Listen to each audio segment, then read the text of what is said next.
Hey guys, welcome our new video story name, The Curse of Ohio State Reformatory. Ohio State Reformatory, a massive stone fortress standing in Mansfield, Ohio, has a history soaked in blood, tragedy, and despair. Built in 1896, the prison was originally intended to reform young offenders. But as the years passed, it became a place of suffering, home to violent criminals, brutal guards, and an unrelenting darkness that seemed to seep into its very walls. Thousands of prisoners lived and died within its cells, some by execution, some by disease, and some by something far worse. The most notorious of all was Warden Daniel Hargrove, a man whose cruelty knew no limits. Stories claim he tortured inmates in secret chambers beneath the prison, performing unspeakable experiments in the name of rehabilitation. But his reign came to an abrupt, fiery end when he and his wife perished in a mysterious fire that engulfed their quarters in 1948. To this day, whispers echo through the abandoned corridors. Shadows slither through the rusted bars. The spirits of the past refuse to rest.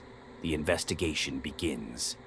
In 2023, a group of paranormal investigators, Mark, Lisa, Jake, and Emily, arrived at the Ohio State Reformatory, armed with cameras, EVP recorders, and a thirst for uncovering the truth. Their YouTube channel, Ghost Seekers, had explored countless haunted locations before, but none had felt as ominous as this one. Standing before the prison's towering stone walls, Lisa shivered. "I don't like this place." Mark, the group's leader, smirked. "That's why we're here, right? To see if the stories are true." Jake adjusted his night vision camera. "We've dealt with ghosts before. This is just another abandoned building." Emily, the skeptic of the group, rolled her eyes. "Right. A place where hundreds of people died tragically. I'm sure it's completely fine." With that, they pushed open the rusted front doors and stepped inside. The air was thick, heavy with the scent of dust and decay. The grand entrance hall was eerily silent, save for the occasional dripping of water from the cracked ceiling. The light from their flashlights cast long shadows on the walls. "All right," Mark said, setting up his camera. "We're officially locked in for the night. Let's split up and cover more ground." "Split up?" Lisa shot him a glare. "Have you never watched a horror movie?" Mark laughed. "Fine, we'll stick together. Let's start with Cell Block East. It's supposed to be the most haunted area." As they walked down the long corridor, the temperature seemed to drop. The cells, long abandoned, still bore the marks of their former occupants. Graffiti, tally marks scratched into the stone, rusted bed frames. Jake turned on his EVP recorder. "If there are any spirits here, can you give us a sign?" Silence. Then a loud bang echoed down the corridor. Lisa's breath hitched. "That wasn't one of you, was it?" Mark shook his head. "It came from the end of the hall." They cautiously moved forward. The closer they got, the stronger the scent of burning wood became, as if something was still smoldering, decades after the fire that killed Warden Hargrove. Suddenly, Emily gasped. "Did you see that?" The others turned just in time to see a shadowy figure dart past one of the open cells. Jake pointed his camera. "Hello? Is someone there?" No answer. Lisa took a shaky step forward. "I have a bad feeling about this." Then the cell door slammed shut behind them. They all jumped. Lisa screamed. "Guys," Mark stammered, "I think we just got locked in." The air around them grew colder. The EVP recorder crackled to life. A voice, faint but clear, whispered, "You don't belong here." For a moment, no one spoke. The silence was deafening, broken only by Lisa's ragged breathing. Mark yanked on the cell door, but it wouldn't budge. "This isn't possible. The doors are rusted. They shouldn't even move." Jake kept his camera rolling. "Something locked us in." Emily pressed herself against the cold stone wall, her skepticism dissolving. What the hell was that voice?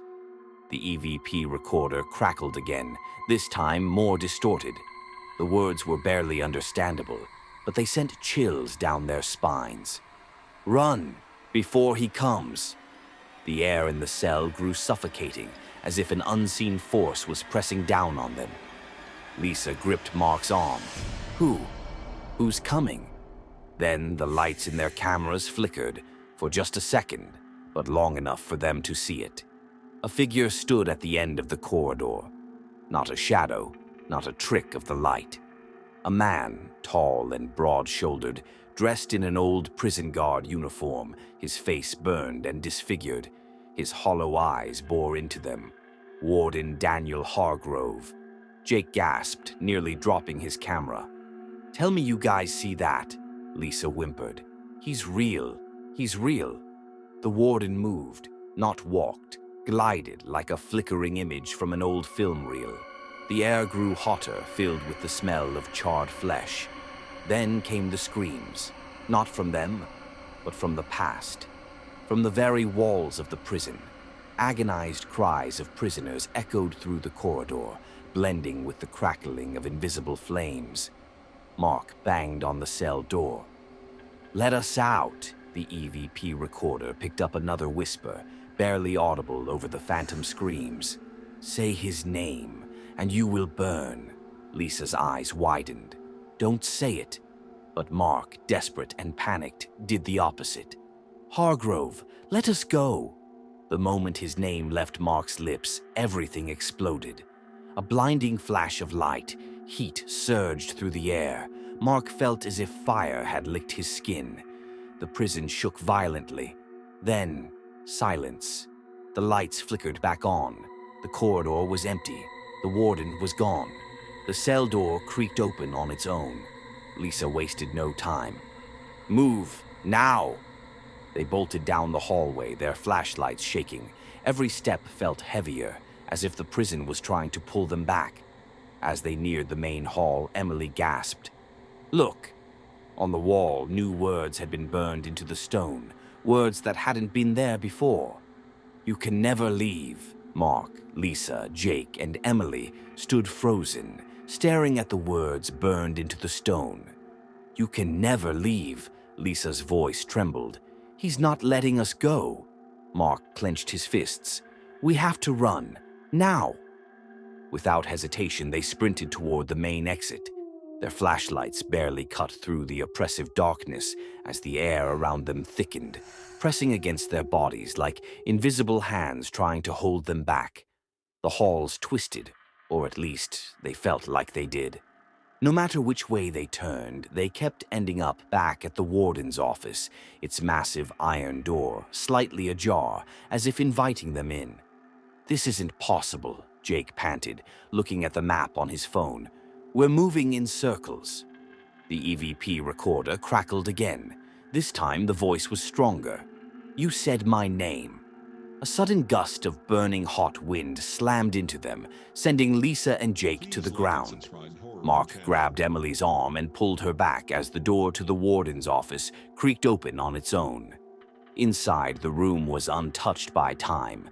The wooden desk, the bookshelves, even the old rotary phone, all in perfect condition, unlike the rest of the prison.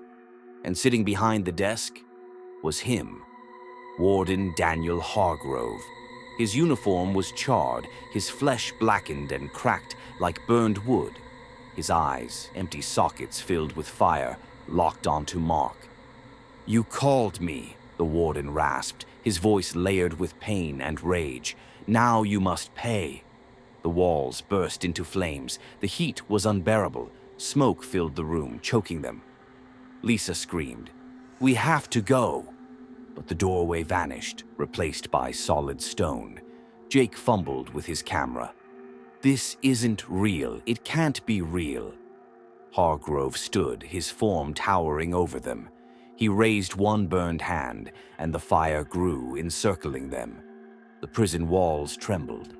Emily suddenly remembered the EVP warning. "Say his name, and you will burn."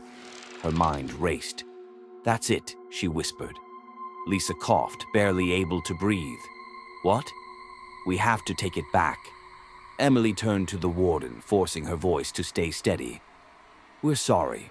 We shouldn't have said your name. We shouldn't be here." Hargrove's head tilted as if considering her words. Mark quickly followed. "We were wrong. This is your prison, not ours. We don't belong here." Jake, barely able to stand, gasped, "Let us go, please." The warden stepped forward. The fire sputtered. The heat lessened. Then he whispered, "Leave and never return." With a sudden, violent gust of wind, everything went black. Escape, or not. When they opened their eyes, they were outside. The prison loomed behind them, silent and still. Lisa staggered back.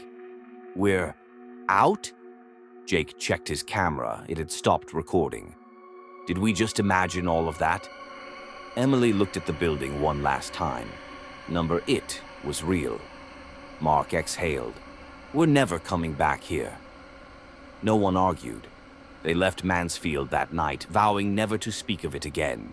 1 week later, Mark sat in his apartment, reviewing the little footage they had. Most of it was corrupted, static, distorted images, audio filled with eerie whispers. But then, at the very end of the recording, just before it cut to black, he saw something that made his blood run cold. A reflection in the camera lens. Behind him, a burned hand resting on his shoulder, and then a whisper, "I told you, you can never leave."